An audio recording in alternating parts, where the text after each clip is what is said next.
وما لكم لا تقاتلون في سبيل الله والمستضعفين من الرجال والنساء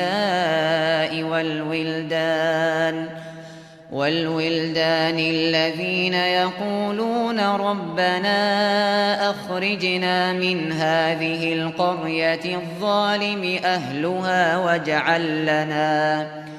واجعل لنا من لدنك وليا واجعل لنا من لدنك نصيرا.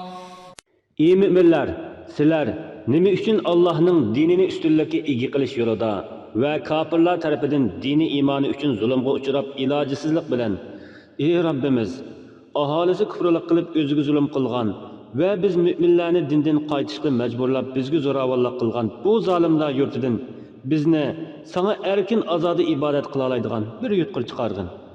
O'z dargohingdan bizni bu zulmdan qutqizib, ishlarimizga ega bo'ladigan, zolimlarga qarshi bizga yordam beradigan bir madadkorni ato qilgin deb doim duo qilayotgan izilgan erlar, ayollar va kichik bolalarni qutqizish yo'lida urushmayapsizlar. Ya'ni sizlarga nima to'salg'i bo'ldi? Nima bana sababinglar bor? Sizlar tayyorlik qilsanglar tayyorlik qila olgudek, urush qilsanglar urush qila olgudek erkin bir holatga erishib turib, ularni unutib, o'zinglarning turmush halakchiligi bilan bo'lib ketsanglar bo'lamdi? Bo'lmaydi. Ularni zalim zo'ravonlar zulmidan qutqizish yo'lida urush qilinglar. الذين آمنوا يقاتلون في سبيل الله والذين كفروا يقاتلون في سبيل الطاغوت فقاتلوا أولياء الشيطان إن كيد الشيطان كان ضعيفا. Allah'ның бар ve birlikiga haqiqiy ishonadigan kishilar degan Allah'ның dinini âli qilish va islom ahlini qo'g'dash uchun Allah yo'lida urush qiladi. Agar sizlarni Allohga ishonadigan bo'lsanglar, Allah yo'lida urush qilishinglar kerak. Allohga kafir bo'lgan kishilar bo'lsa, zaminda buzuqchilik va zo'ravonlikni rivojlantirish uchun o'zlari ilohlik o'rniga chiqarib olgan tag'ut, ya'ni saxta ma'budlari va ozg'un boshchilari va yoki qonun tuzumlari yo'lida urush qiladi. Ey müminler, küfre ve zo'ravonlikning yer yüzünü qaplab ketmaslik uchun shaytonga ergishib uning ko'rsatmasi bo'yicha ish ko'radigan bundaq kafirlar bilan urush qilinglar. Ulardan qo'rqib ketmanglar. Shaksizki, shaytonning o'z ergashuvchilariga planlab bergan hiyla-mikillari rostilla ojizdir.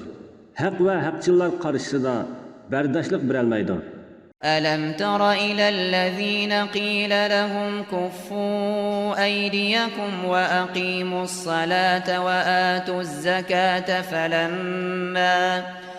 فلما كتب عليهم القتال إذا فريق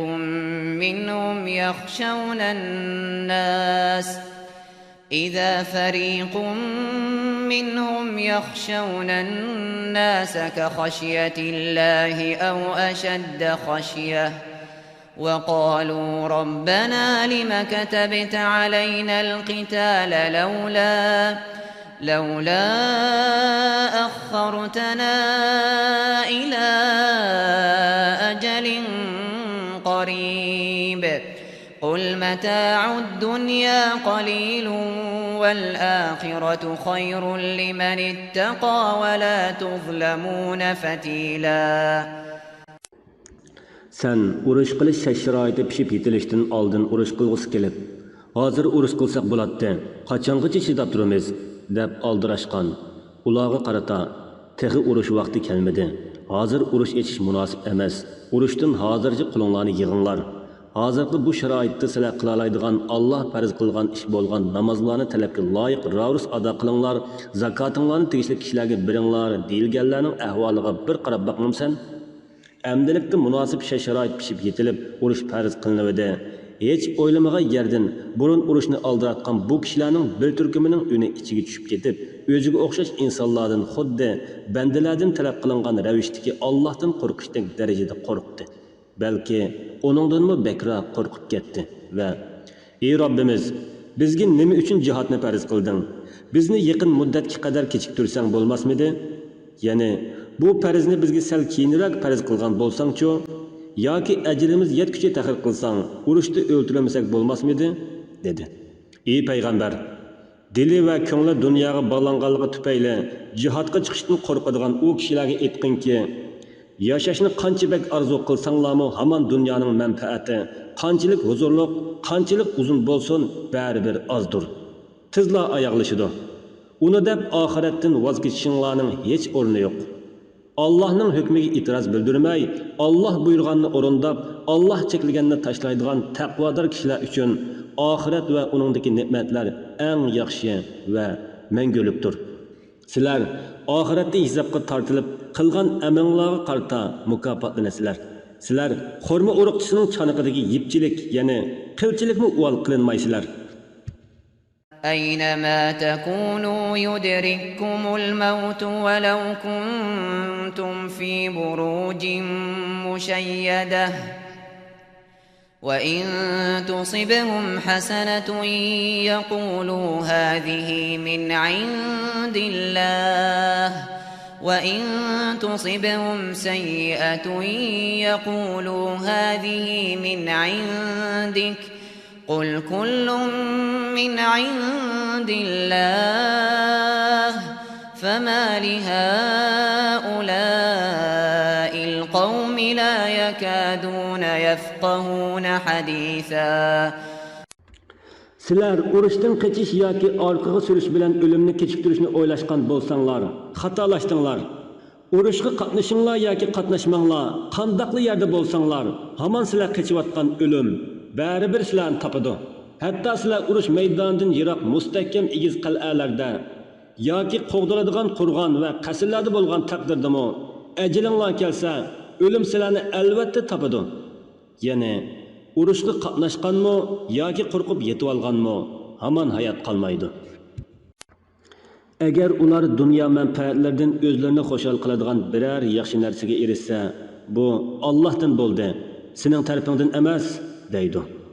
Agar biror zahmatga uchursa, uni sana döngab o'zini mas'uliyatdan aqlab, bu sendan bo'ldi.